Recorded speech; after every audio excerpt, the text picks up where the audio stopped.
Est-ce que vous avez tous l'écran? Je vois sur mon contrôle que oui, donc on va pouvoir commencer. Je vous remercie d'être là donc aujourd'hui pour assister donc à ce webinaire que nous organisons avec Elise et Virginie Trojman, que nous remercions de bien vouloir témoigner de son expérience sur la mise en place de la solution ROC et la participation d'Atos qui est devenu en ce mois de mai dernier revendeur de notre solution pour enrichir leur catalogue d'offres sur la sécurité SAP, sur la sécurité des identités au général. Au niveau du sommaire et de l'organisation de ce rendez-vous, Olivier Bourrouille, présent à ma droite, président fondateur de Rock Solutions, vous présentera rapidement le positionnement et notre offre globale avec notre outil Rock Solutions. Puis nous donnerons la parole à Virginie qui fera un focus sur la gestion des droits SAP, comment est-ce qu'elle a utilisé ces fonctionnalités de Rock, à la fois les sujets de no-code, de création de robots, de gestion des identités, pour automatiser la gestion des accès SAP chez Elis. Et enfin, nous passerons la parole à Félix Desbiens, représentant Atos aujourd'hui, qui viendra vous parler de l'importance pour Atos de ce contrat de revente sur le positionnement Atos d'un point de vue de gestion des identités, en particulier au niveau SAP, parce qu'Atos est toujours en recherche d'innovation pour asseoir sa position de leader sur le marché. Je passe donc la parole à Olivier Bourrouille. Bonjour à tous, merci de nous avoir rejoints sur ce webinaire. Donc moi-même, Olivier Bourrouille, je suis CEO et fondateur de la plateforme Rock Solutions. Rock Solutions, si tu peux, oui, voilà. C'est une plateforme applicative qui couvre en fait les domaines du low-code ou no-code, mais également celle de l'IAM, Identity Access Management, et de la gestion de projet. En fait, on est en même temps une solution qui propose des offres ou des fonctionnalités que vous allez trouver dans un outil de low-code tel que Mendix, à moindre mesure Appian ou UiPath, mais également au niveau de la gestion des identités et des accès, ce que vous allez retrouver dans un SailPoint et dans des outils de gestion de projet de type Trello. En ce sens, finalement, on s'inscrit dans une tendance très forte de la transformation digitale qui s'accélère, en donnant la main finalement à vos collaborateurs pour qu'ils créent eux-mêmes leurs propres applications, c'est ce qu'on va appeler le low-code, no-code, mais dans le même temps, entre la multiplication des applications SaaS et les applications no-code, il y a une explosion de la cybercriminalité, donc on va garantir que l'on maîtrise en temps réel et de façon automatique les accès aux applications créées et existantes, et on va profiter de ces périodes pour gérer tout ça avec des outils de gestion de projet collaboratifs qui vont permettre d'organiser et d'orchestrer des équipes partagées, soit en distanciel, soit entre différentes compétences dans l'entreprise, au niveau de l'éditeur et au niveau des partenaires. Pour aller un peu vite, juste pour revenir une demi-minute sur la plateforme, voilà, les plans précédents. Le Gartner quand même estime que d'ici 2024, c'est-à-dire demain, finalement, les applications, le code représenteront 2/3 des chantiers qui seront initiés au niveau des DSI. Donc c'est quelque chose de très important. Le sujet de la gestion des accès et de la cybercriminalité est central, avec une explosion donc des applications d'Identity Access Management et une cybercriminalité qui a cru de près de 230% en 2020, notamment dans le domaine de la finance, banque et assurance. Et enfin, on a cette spécificité que nous a été amenée ou accélérée, je dirais, par la pandémie, qui est qu'en Europe, 40% des collaborateurs des entreprises travaillent en distanciel. Très rapidement, je vous précise un peu ce que l'on entend par le no-code. En fait, c'est la capacité qu'on va avoir de présenter une plateforme qui va être mise à la disposition de vos collaborateurs pour créer des applications sans qu'il soit nécessaire d'y connaître en informatique. Donc, ils vont dessiner leurs propres applications, optimiser, aller vers de l'automation. Ça va permettre également de développer des robots. On va parler de RPA, Robotic Process Automation. Là également, sans qu'il soit nécessaire de taper une seule ligne de code, on va interconnecter les systèmes entre eux, aller chercher de l'information dans le RP, développer un processus, aller repousser le résultat dans un CRM par exemple, et on va pouvoir également y intégrer des outils d'intelligence artificielle. l'effort que l'on a porté sur ce type d'offre chez Rock, c'est essentiellement de mettre à disposition des interfaces qui permettent à vos collaborateurs de dessiner les applications un peu à la manière de ce que l'on peut faire aujourd'hui sur un PowerPoint. Vous allez pouvoir créer vos écrans, il n'y a pas de template, vous créez exactement les écrans et les interactions que vous souhaitez en les dessinant sur la solution. Maintenant, s'agissant de l'IAM et le fait que Rock a à la fois une approche organique et systémique, l'IAM, c'est par structure, par conception, une des offres de Rock. Vous voyez une de nos interfaces à l'écran, au travers d'un cube, qui montre dans la profondeur l'organisation que l'on va modéliser dans Rock, depuis le groupe. On entend par groupe l'ensemble des sociétés qui vont appartenir à votre écosystème, mais également vos partenaires, vos clients, vos fournisseurs, vos banquiers, enfin, toutes les personnes que vous allez souhaiter mettre dans le cadre de processus ou de processus automatisés.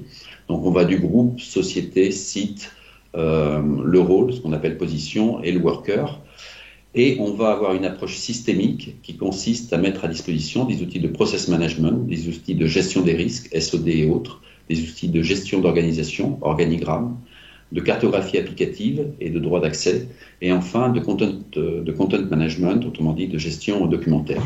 En fait, le croisement de ces deux approches va générer pour chaque personne qui s'y connecte son propre jumeau numérique dans lequel on va savoir qui a accès à quoi, comment. Le volet IAM qui va être développé plus spécifiquement lors de ce webinaire au travers du témoignage d'Hélice et de la gestion des autorisations SAP consiste à tout moment à savoir dans Rock qui doit avoir accès à quoi, le mettre à jour en fonction de la mobilité des collaborateurs lorsqu'ils rentrent, sortent ou ont une mobilité, et faire en sorte que tout ça soit géré de façon automatique en temps réel. L'autre particularité, c'est que de par sa conception, on va présenter la cartographie des ségrégations d'outils, de l'indépendance des tâches et minimiser ainsi les risques applicatifs. Dernier volet que vous autorise Rock, qui est une plateforme cloud, donc, ça va être de pouvoir gérer l'ensemble de vos projets directement sur un bureau digital, que ce soit en distanciel ou dans vos bureaux, avec votre éditeur, vos cabinets conseils ou intégrateurs qui travaillent avec, et vos propres équipes qui ont des compétences qui ne sont pas nécessairement au même endroit. Donc l'outil de gestion de projet va distribuer les tâches, va permettre de suivre la documentation qui est liée. C'est la documentation des analyses fonctionnelles globales, détaillées, cahiers des charges, éventuellement algorithmes ou brevets que vous allez porter dans vos différentes applications, et ce de façon sécurisée. Ça va vous permettre de suivre l'état d'avancée de vos projets. Alors bien sûr, au travers des outils classiques, que peuvent être les reporting, les pertes, les Gantt, mais également au travers d'interfaces sur lesquelles on a produit un effort assez important, des interfaces beaucoup plus jeunes de type Kanban, à la manière un peu d'un Trello. Donc si je résume l'offre Rock, c'est une offre qui vous permet d'accompagner la transformation digitale au travers d'applications no-code, donc distribuer le travail à vos collaborateurs, tout en n'étant pas stressé par le fait que vous allez exposer votre entreprise à des risques de cybercriminalité ou des risques d'infraction en termes de compliance. Et tout ça dans un environnement qui pourra se faire en distanciel avec un outil de gestion de projet et de distribution de tâches et de capitalisation d'expérience et de savoir. Merci beaucoup Olivier de cette présentation. Nous allons donc laisser la parole à Virginie. Une petite information que j'avais oublié de vous dire au début, si vous avez des questions, je vous remercierai de les renseigner directement dans le chat et on reviendra dessus à la fin, on aura une phase de questions-réponses, ou de les conserver pour la fin, vous pourrez prendre la parole en utilisant, si vous le voulez bien, la fonctionnalité de Teams qui permet de lever la main, et ainsi de suite, je pourrai distribuer la parole pour les différentes questions. Je vous remercie et je passe donc maintenant la parole à Virginie, qui va vous présenter chez Hélice comment est-ce qu'ils ont utilisé Rock pour automatiser la gestion des accès SAP chez eux. À vous Virginie. Merci. Donc bonjour à tous. Donc je me présente tout d'abord. Je suis Virginie Trojman. Je suis directrice des applications de gestion chez Hélice depuis un peu plus de 5 ans maintenant. Et effectivement, Hélice, c'est un groupe européen. C'est un groupe européen, mais qui est également présent jusqu'en Russie et qui est présent en Amérique du Sud, dans 28 pays aujourd'hui, avec 400 blanchisseries, parce que notre activité principale, c'est du service, c'est de la location de vêtements de travail, d'équipements sanitaires et d'hygiène, de la personnalisation de vêtements. Et ces 400 blanchisseries qui sont réparties donc dans le monde, pour travailler dans ces blanchisseries, nous avons 45 000 employés aujourd'hui. Elis est un groupe international qui grandit par croissance externe. Pour exemple, il y a 5 ans, quand je suis arrivée chez Elis, nous étions 16 000 collaborateurs. Aujourd'hui, nous sommes 45 000. Et donc, tout cela pour dire qu'un groupe qui est international, avec un nombre d'entités important, a nécessairement des profils d'employés, de collaborateurs multiples, que ce soit des logisticiens, des personnes travaillant dans une activité de production, des comptables, des RH, de la communication, du marketing, des informaticiens, des commerciaux. Et donc, pour gérer l'ensemble de ces profils multiples, il était nécessaire de pouvoir avoir une solution qui permet de gérer les accès applicatifs de façon sécurisée. Avant le projet ROC, nous passions pas mal de temps sur la gestion des accès. La gestion des accès qui était faite soit manuellement et avec l'aide aussi d'IDM, qui est un outil SAP mais qui ne donnait pas pleinement satisfaction, car pas suffisamment précis au regard de ce que nous voulions faire. Et donc l'idée était de lancer un projet qui permette de sécuriser nos accès applicatifs et notamment les accès à SAP qui est utilisé aujourd'hui dans un certain nombre de pays européens.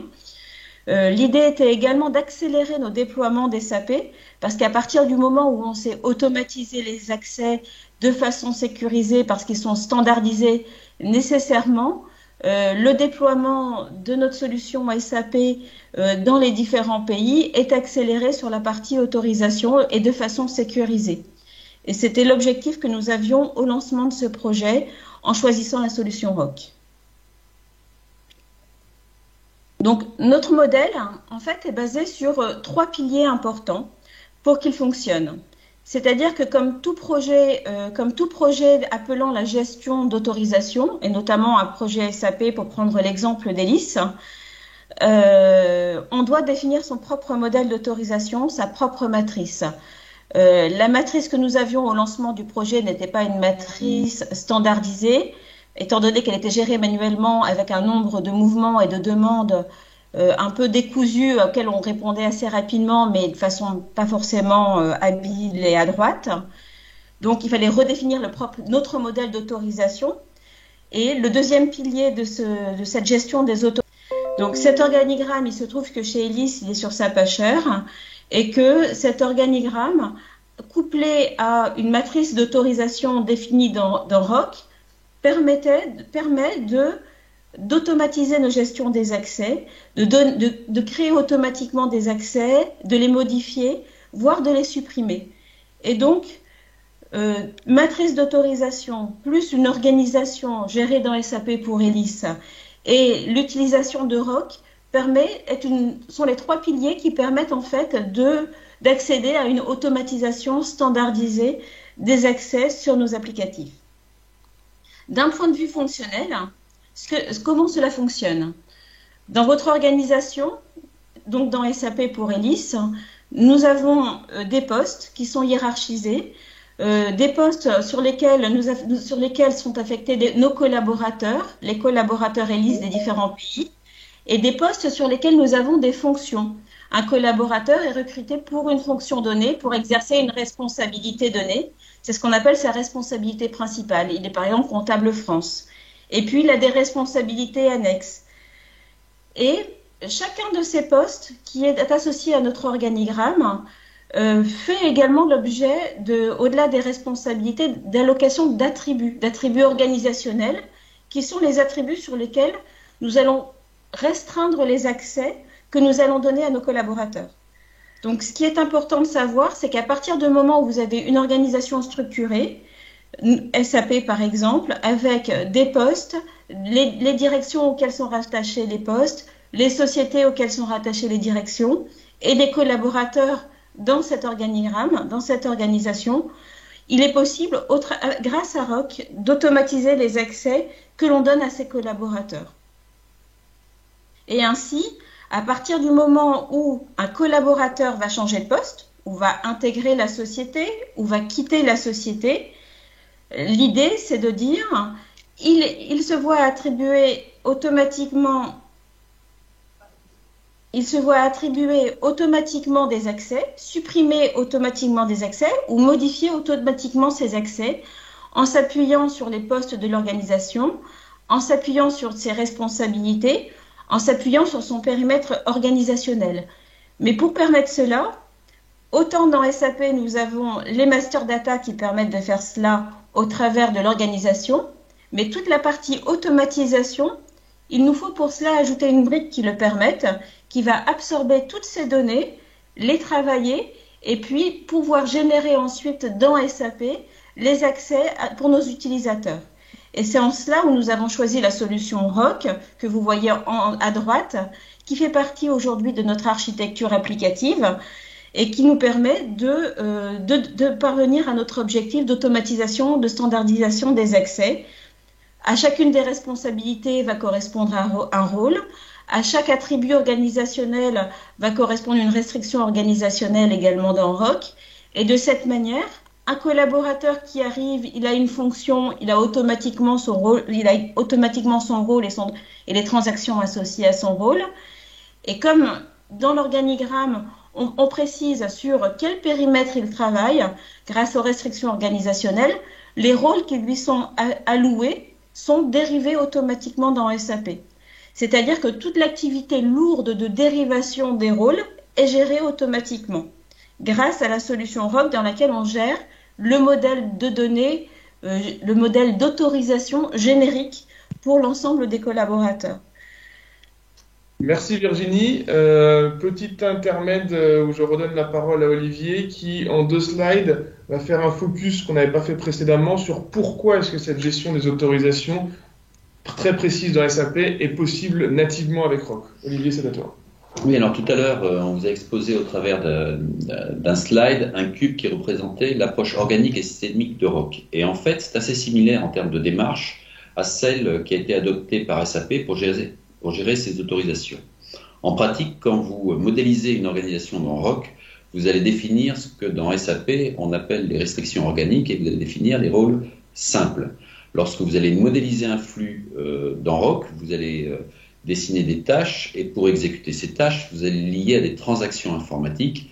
C'est ce que l'on va appeler donc des rôles simples dans SAP. Et lorsque vous allez mettre en relation votre organisation avec ces rôles simples au travers d'un flux, d'un logigramme, vous allez dériver et vous allez avoir ce que l'on appelle les rôles dérivés dans SAP. Donc on s'aperçoit finalement que la conception ou le modèle conceptuel de données de Rock est assez similaire à celui de SAP et c'est ce qui va nous permettre de vous présenter cette offre unique, en fait, à ma connaissance sur le marché, qui va permettre d'automatiser la gestion dynamique des droits dans SAP en fonction des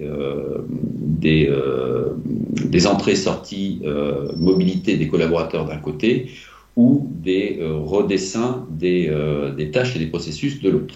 On a une petite animation qui vous permet de voir ça de façon assez simple, si tu peux la lancer. Voilà. On a les rôles composites, l'organigramme dans Rock qui va permettre de définir des rôles composites. On va dessiner le flux ou le processus sur la partie droite dans Rock. Et lorsque une personne va bouger dans l'organisation, va changer de poste, entrer ou sortir, de facto, ça va modifier le contenu des postes et ça va modifier dynamiquement les rôles simples dérivés. De la même façon, si on s'amuse à réattribuer ou réallouer une tâche à un autre service dans Rock, ça va modifier les rôles dérivés et donc les droits dans SAP. Donc vous voyez que c'est parce qu'on a une conception, parce qu'on a un modèle conceptuel qui nous permet de maîtriser, modéliser les organisations et dans le même temps dessiner les flux, que l'on est capable de façon tout à fait naturelle de suivre la logique SAP de rôles composites, simples et dérivés. Merci Olivier. Virginie, je vous rends la parole pour nous préciser et nous présenter comment maintenant, au final, les éléments sont mis en place, tournent et vous font gagner du temps côté DSI au niveau de la gestion des autorisations? Alors, le fait que la gestion des autorisations soit basée sur notre organisation et les changements qui sont faits dans l'organisation implique le fait que la gestion des autorisations est plus maintenant quelque chose qui est géré par les RH que par la DSI. À savoir que les RH, nécessairement, dès le moment où ils vont intervenir dans l'organigramme, d'organigramme organisationnel qui représente le groupe avec ses différentes entités et collaborateurs, les métiers RH vont naturellement au quotidien dans leur activité créer des postes, créer des employés, affecter une fonction à un employé nouvellement recruté, changer la fonction de l'employé qui est muté au sein de la société, ou mettre une date de fin, par exemple, sur l'employé qui quitte la société. Et en travaillant dans cet organigramme, tous les mouvements tous les mouvements qui sont réalisés dans cet organigramme sont détectés automatiquement par des robots d'import qui sont dans ROC. C'est-à-dire qu'il y a une intégration en web service native entre ROC et SAP. Et l'ensemble de ces mouvements, de ces données sont captés par des robots d'import. Et ces données qui sont importées dans ROC, au travers du modèle ROC, permettent de définir les autorisations que nous allons avoir dans SAP. C'est-à-dire qu'une nouvelle fonction créée dans SAP via le robot d'import va générer un nouveau rôle composite dans SAP. Un nouveau collaborateur qui est renseigné dans l'organisation SAP va avoir sa fiche user générée automatiquement dans SAP.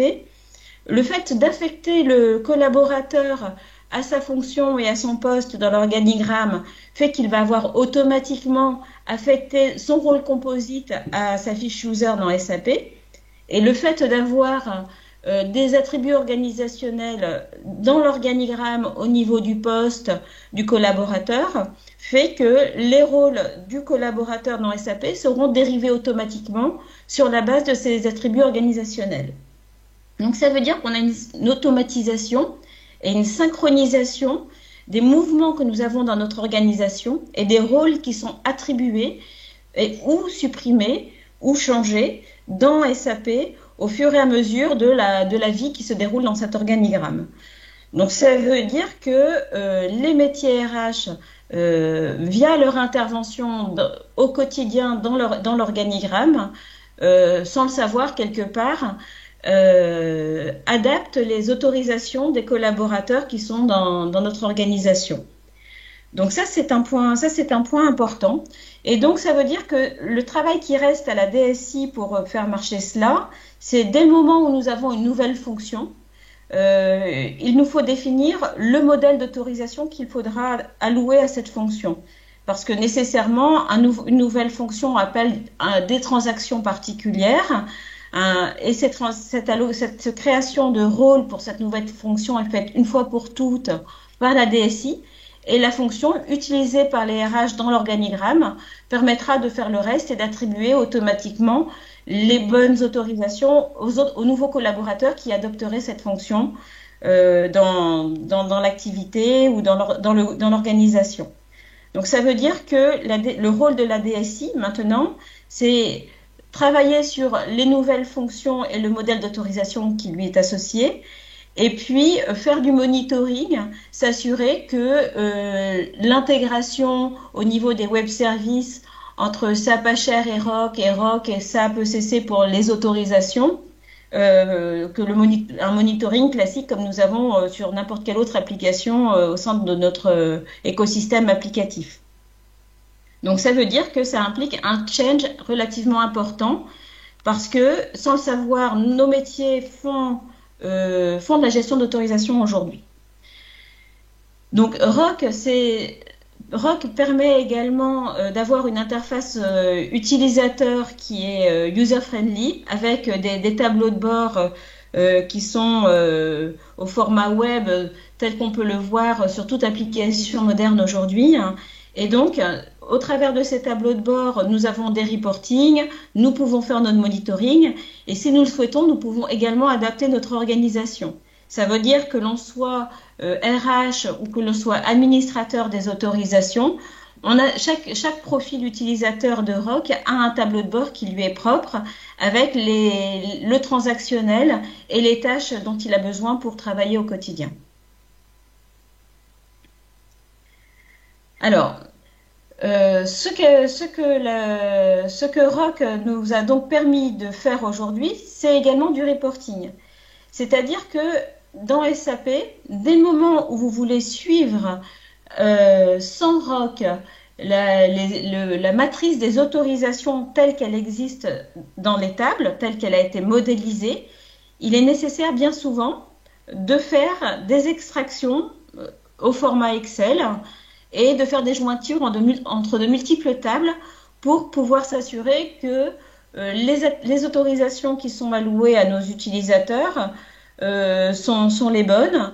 Et bien souvent, la matrice Excel que l'on tient en parallèle, elle est très rapidement, elle n'est plus à jour. Ou difficile à maintenir à jour proprement dès le moment où on est sur un modèle d'autorisation relativement éclaté parce que des entités nombreuses, des collaborateurs très différents, des rôles très différents. Et l'intérêt également de la solution ROC, c'est de pouvoir sortir très facilement du reporting pour voir les transactions qui sont dites sensibles, à qui elles sont par exemple affectées, ou pour s'assurer que, en termes de séparation des tâches, on respecte bien les principes, ou pour nous aider par exemple à savoir qui a des transactions dites super user ou des transactions plus légères, pour nous aider dans nos audits avec SAP, dans nos audits de licence. Et puis, dès le moment où nous faisons également les revues d'autorisation et des accès que nous avons attribués à nos collaborateurs via ces reportings, nous pouvons sortir ces reports de ROC plus facilement, sans faire des jointures et des extractions dans tous les sens des SAP. Et c'est quelque chose qui facilite les revues d'autorisation que nous avons avec nos collaborateurs et qui facilite ensuite les audits que nous avons avec les CAC sur nos SI chaque année. Donc ça veut dire que nous avons une traçabilité complète des mouvements de rôle, de transactions, d'accès qui sont attribués à nos collaborateurs.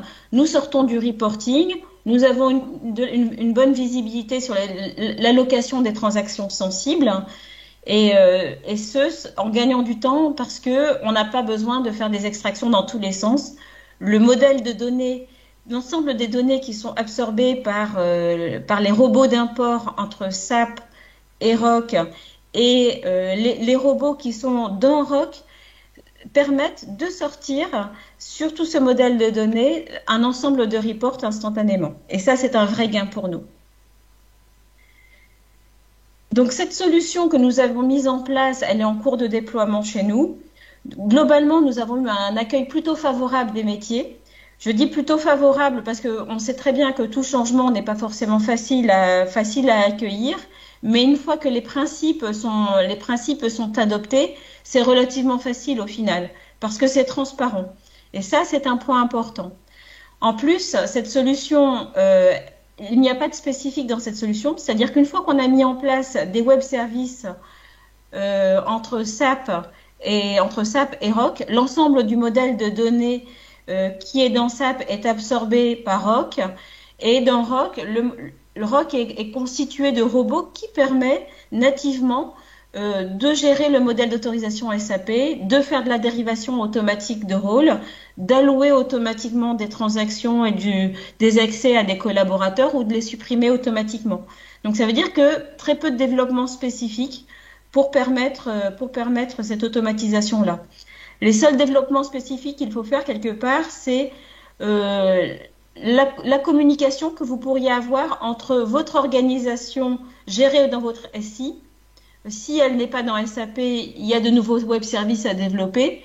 Mais une fois que la communication est mise en place entre ROC et SAP, tout reste du standard. Et ensuite, étant donné qu'on standardise les autorisations, qu'on les automatise, eh bien, on a une capacité à gérer des organisations qui sont complexes. Parce que c'est fait automatiquement. la fonction d'un comptable, que ce comptable soit en France, que ce comptable soit en Italie, en Belgique ou au Danemark, ben, ça reste un comptable avec le même transactionnel. Et dès le moment où on lui associe dans l'organigramme la fonction de comptable, il adopte automatiquement les autorisations qui conviennent à sa fonction sur le périmètre organisationnel qui est associé à sa fonction dans l'organigramme. Donc ça, la standardisation, la sécurisation, l'automatisation sont vraiment les gros bénéfices que nous avons pu avoir grâce à cette architecture qui est basée sur ROC associé à SAP. Donc ça veut dire que comme c'est automatisé, on gagne également du temps dans notre gestion des accès. Les métiers continuent de travailler dans l'organigramme comme ils le font déjà au quotidien et en arrière-plan, la gestion des accès se fait automatiquement. Dès le moment où il y a des gestions d'exception, pour donner des accès, on sait également le faire parce qu'à côté d'une fonction, on peut définir des responsabilités auxiliaires et chaque responsabilité auxiliaire correspond également à des rôles complémentaires attribués à un collaborateur.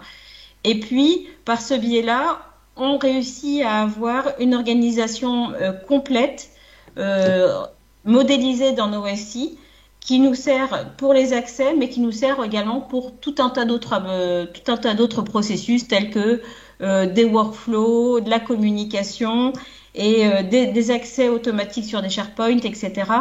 Donc, ça veut dire que le fait qu'on travaille sur notre organigramme, sur notre organisation, permet d'ouvrir la porte à des accès sécurisés pour nos collaborateurs sur SAP, mais sur d'autres applications également.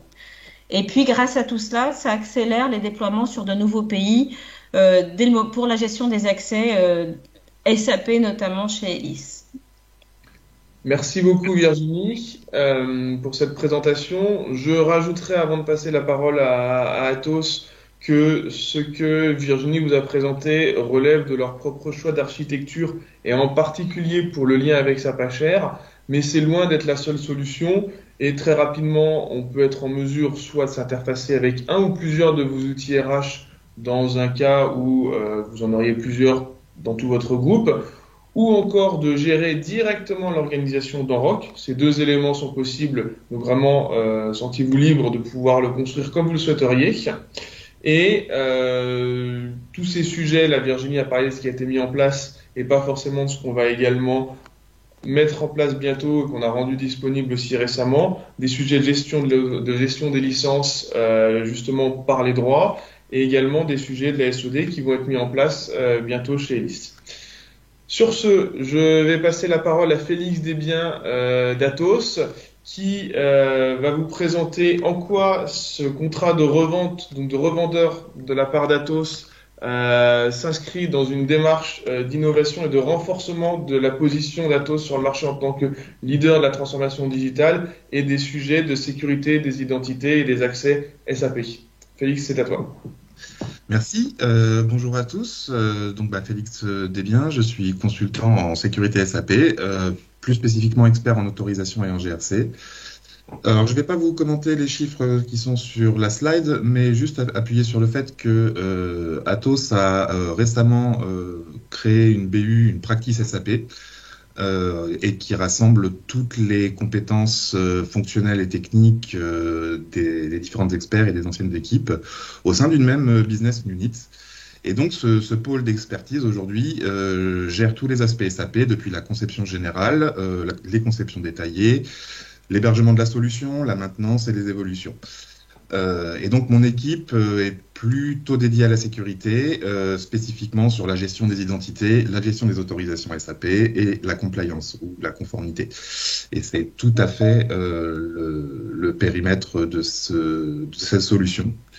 On a travaillé avec ROC étroitement sur leur approche de la gouvernance et sur la modélisation qu'ils en ont dans leur outil. Et je suis vraiment ravi que ce partenariat se mette en place parce que c'est typiquement le genre d'outil qui aujourd'hui, du point de vue opérationnel, apporte des gains vraiment importants à de très nombreux niveaux, comme vous avez pu le voir sur le retour d'expérience d'Elis. Euh, donc du coup, effectivement, on a choisi la solution ROC parce qu'elle permet vraiment de répondre aux objectifs de conformité de nos clients. Vraiment dans le cadre de la démarche de gouvernance, c'est vraiment un support, à mon sens, tout à fait exceptionnel et qui correspond tout à fait à la vision de notre nouvelle practice. Répondre aux enjeux de sécurité qui sont de plus en plus nombreux, et cela au sein d'une plateforme complètement unifiée. C'est vraiment l'approche qui manque peut-être aux spécifiques SAP aujourd'hui. Et évidemment, ça nous permet de renforcer notre position de leader et proposer toujours plus de valeur, que ce soit aux clients ou à nos collaborateurs. L'idée de ce partenariat, c'est que Rock va pouvoir bénéficier de nos ressources internes et de notre savoir-faire afin d'intégrer nos projets actuels et futurs déploiements. Cela au sein donc d'un framework hybride unifié, c'est-à-dire multi-applications, et qui permet du coup d'avoir une centralisation des référentiels pour la gouvernance, la gestion des risques et la conformité. L'intérêt du reflet numérique de l'entreprise, c'est vraiment de pouvoir proposer un support pour les échanges, à mon sens. C'est-à-dire que quand on est sur des projets d'autorisation ou de gestion des identités, il y a d'énormes efforts sont faits pour mettre tous les interlocuteurs au même niveau, tant au niveau de la compréhension qu'au niveau des informations. Et encore une fois, la plateforme transverse de Rock est vraiment tout à fait idéale pour ce genre d'activité. Et de notre point de vue, donc cette plateforme va fortement réduire les coûts sur tous les projets SAP qui impliqueraient une gestion des autorisations spécifiques ou une gestion des utilisateurs, voire une stratégie de provisioning. Et évidemment toute la partie SOD avec la gestion des matrices de risque et peut-être, si nécessaire, des contrôles compensatoires.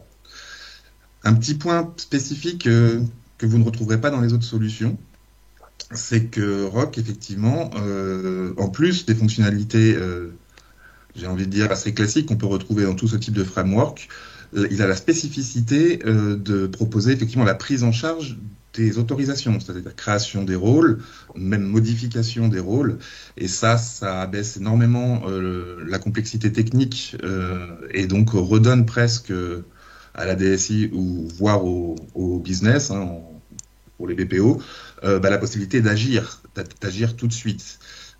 Et c'est un énorme plus. Ça permet vraiment d'être très très réactif et de rendre la main aux sachants. Et donc, nous sommes vraiment heureux de pouvoir enrichir notre portfolio d'offres de sécurité avec toutes ces fonctionnalités.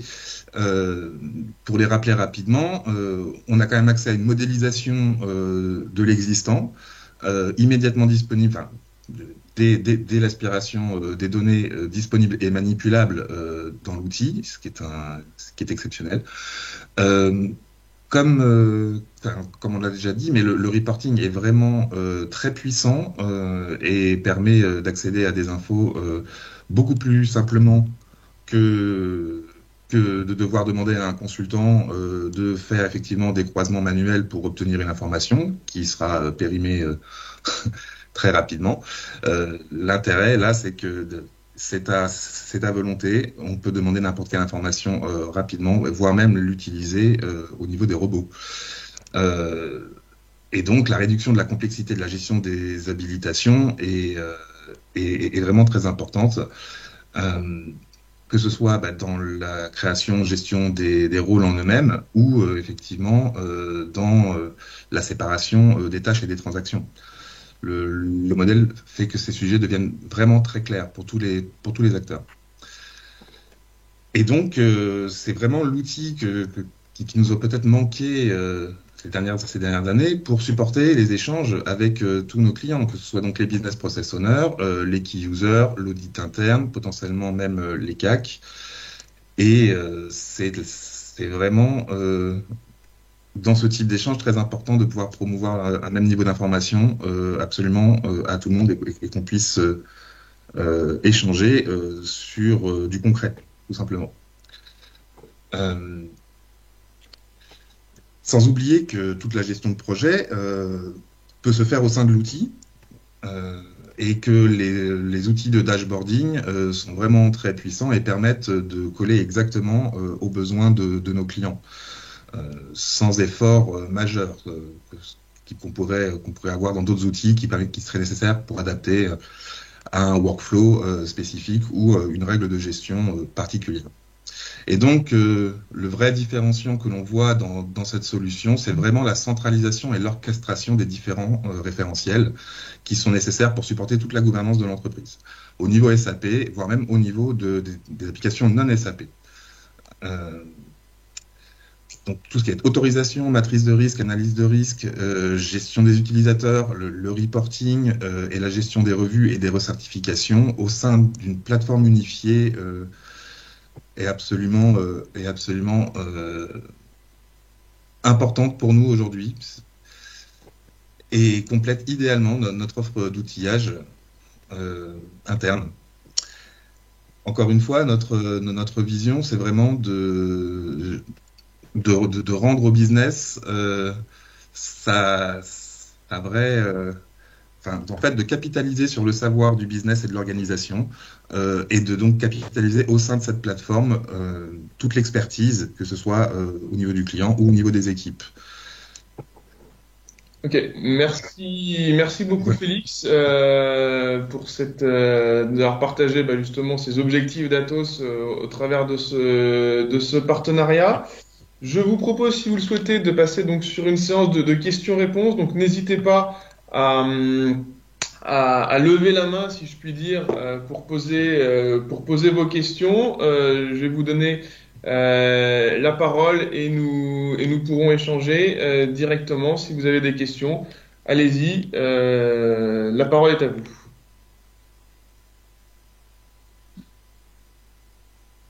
Alors, je vois que c'est toujours difficile d'être le premier à se lancer pour poser des questions on va dire en distanciel. Nous avons la chance d'avoir aussi aujourd'hui Olivier Jeuset d'Atos également, représentant plus d'un point de vue hiérarchique les hautes sphères de la practice SAP.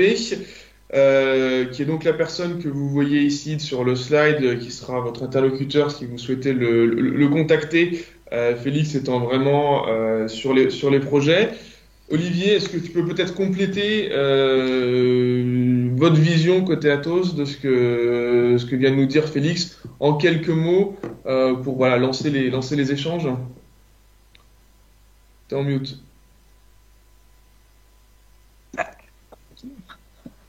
Oui, Olivier, tu es en mute. On ne t'entend pas. Ok, c'est bon, pardon, excusez-moi.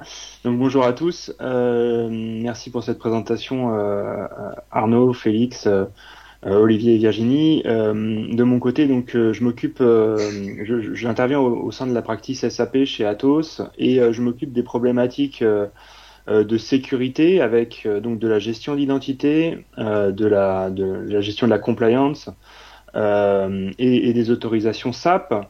Et j'ai également en charge ce qu'on appelle le pôle agilité. Alors agilité et SAP sont pas forcément des termes qui vont bien ensemble habituellement, mais on travaille en fait avec mes équipes sur les solutions autour de Solution Manager pour aider les DSI à justement tirer un meilleur parti des solutions SAP. De mon côté, on a travaillé ensemble sur ce partenariat pour intégrer l'offre ROC sur la base en fait du retour d'expérience Elis, qui est un client qui a remplacé une solution existante SAP IDM par ROC. Et de notre côté, on intervient nous sur des projets d'intégration sur SAP IDM, et on a assez vite vu l'intérêt de la solution ROC. Qui justement introduit beaucoup de souplesse et introduit une gestion des accès par les attributs qui manque aujourd'hui un petit peu à la solution de l'éditeur. Donc l'idée pour nous, c'est d'intégrer la solution ROC et de la proposer à nos clients actuels et à nos futurs prospects pour justement intégrer cette solution et leur permettre de gérer plus facilement leurs autorisations et leurs identités. Ok, effectivement, c'était une des questions que je voulais te poser, c'est qu'on s'est rencontrés à l'occasion du projet que vous aviez mené chez Elis pour travailler justement sur le remplacement d'IDM et permettre ce mix, cette transition de IDM à ROC. Virginie, peut-être que vous pouvez nous dire un mot sur justement pourquoi est-ce que vous aviez IDM, et c'est ce que vous avez mentionné tout à l'heure, vous disiez IDM ne nous apportait pas totale satisfaction, et donc on a sollicité les équipes d'Olivier pour décommissionner progressivement IDM au profit de ROC. Quelles étaient les limites que vous aviez trouvées à SAP IDM et que vous trouvez de manière positive et bénéfique côté ROC? Alors déjà, IDM, ça ne permettait de travailler que sur les accès SAP, alors que ROC, ça ouvre la possibilité de travailler sur des accès sur des applications autres que SAP. Donc ça, c'est le premier point. Le deuxième point, c'est que IDM permettait de faire de l'affectation de rôles à des collaborateurs, mais il y avait pas mal de spécifiques derrière pour permettre de travailler sur l'organisation qui était dans SAP. Et malgré ces spécifiques, on ne pouvait pas faire de la dérivation automatique des rôles. Et c'est ce travail-là qui est extrêmement chronophage quand on travaille sur une organisation qui est complexe, avec des entités multiples, des organisations multiples, des profils de collaborateurs très variés. Le fait de dériver et de personnaliser des accès sur des organisations de façon automatique, IDM ne permettait pas de le faire. Et c'est en cela où ROC permet justement de combler un manque et donc d'automatiser avec plus de précision les accès que l'on donne à nos collaborateurs en se basant sur des organisations qui sont mouvantes. D'accord, c'est très clair, Virginie. Peut-être que parmi les personnes qui sont présentes, est-ce que certains d'entre vous se retrouvent dans la situation de Virginie à l'époque avec une solution de gestion des accès SAP qui n'était pas forcément totalement satisfaisante, ou est-ce que vous êtes présent aujourd'hui parce que vous cherchez justement à vous outiller et ce sujet, comme Olivier a pu le présenter, de gestion des identités, des accès, quelque chose qui devient très prégnant aujourd'hui. Voilà. Si certains d'entre vous souhaitent s'exprimer là-dessus, n'hésitez pas, ça permettra d'alimenter les échanges. Puis sinon, si vous n'avez plus de questions, on pourra éventuellement conclure, à moins qu'Olivier ait une remarque. Oui, je vois qu'en fait, les gens ne posent pas beaucoup de questions. Alors, je ne sais pas si c'est parce qu'ils n'ont pas accès ou ils n'ont pas vu comment ça fonctionnait. J'en profite moi pour d'abord remercier Elis et également Atos de leur participation à ce webinaire et attirer l'attention quand même des personnes qui sont présentes sur le fait qu'on vit une accélération de la transformation digitale avec un nombre d'applications SaaS, un nombre d'applications no-code, un nombre de transactions qui s'accélèrent avec des collaborateurs qui sont généralement en distanciel et donc l'émergence d'un risque de plus en plus important sur la sécurité des données des entreprises. Je ne parle pas uniquement du risque de piratage informatique, mais il y a tous les risques de compliance. Donc le vrai sujet aujourd'hui, me semble-t-il, et c'est ce qu'on essaie de mettre en avant avec notre solution, c'est d'être très réactif, hyper agile, de partager l'information entre le métier et les DSI, d'avoir en permanence des outils de reporting et de monitoring qui permettent de s'assurer qu'un collaborateur rentre, il a les bonnes transactions qui lui sont attribuées, mais dès lors qu'il sort ou qu'il bouge dans l'organisation, s'assurer également qu'on a bien fermé les portes et interdit toute transaction ou toute intervention qui serait pas souhaitée. La sécurité, à la vérité, avec la transformation qui s'accélère et avec définitivement un paysage où vos collaborateurs vont être en distanciel, avec des projets qui vont naître à droite et à gauche. La sécurité de vos données, la gestion des accès, c'est quelque chose que vous devez rendre agile, immédiat, partageable et très visible. Et je pense que c'est réellement l'enjeu qui se présente aujourd'hui. Et je pense que le marché s'y trompe pas. Hein. Le marché de l'IAM explose. Je crois qu'on parle de 24 milliards en 2025. C'est absolument colossal. Il faut, pour gérer ces projets, s'équiper en interne, il faut faire appel à des professionnels sur un sujet tel que SAP. Je ne connais pas nécessairement tous les KPI et je pense que Atos peut nous préciser ça de façon plus précise, mais grosso modo sur un projet de gestion des autorisations, il va y avoir un tiers d'activité qui va être gérée par l'application et 2 tiers qui va être toute l'organisation qui va être mise en place par les cabinets d'intégration et les équipes du client. C'est vraiment un projet collaboratif qui nécessite que l'on aille vite, que l'on réduise les coûts et qu'on soit dans une situation de maintenance, permanence et en temps réel. Et c'est en ce sens que moi j'étais très attaché au fait de pouvoir travailler avec Atos et je suis ravi de voir que chez eux il y a une practice qui est dédiée, une business unit dédiée avec plein d'outils et des équipes compétentes à la fois techniquement, réseau et produits. Donc je les en remercie. Merci, Olivier. Ok, Olivier, est-ce que vous avez des questions? Alors, n'hésitez pas à prendre la parole directement, sinon on va conclure cette séance. Donc vous pourrez retrouver le replay sur YouTube qui sera disponible dès la fin de cette séance. Et donc, personne ne souhaite s'exprimer. Mais écoutez, je vous remercie tous de votre participation. Un remerciement en particulier aux différents acteurs qui vous ont présenté ce sujet. Et n'hésitez pas à solliciter l'une des 3 personnes, Virginie, Olivier Josset ou moi-même, à l'issue de ce webinaire pour pouvoir en discuter de manière plus individuelle si vous le souhaitez et voir comment on pourrait adapter notre solution à vos différentes problématiques et enjeux en rapport avec les sujets de no-code, les sujets de gestion des identités ou encore de gestion de projet. Je vous remercie. Très bonne journée à vous. Merci à vous. Au revoir. Merci. Merci, au revoir. Merci.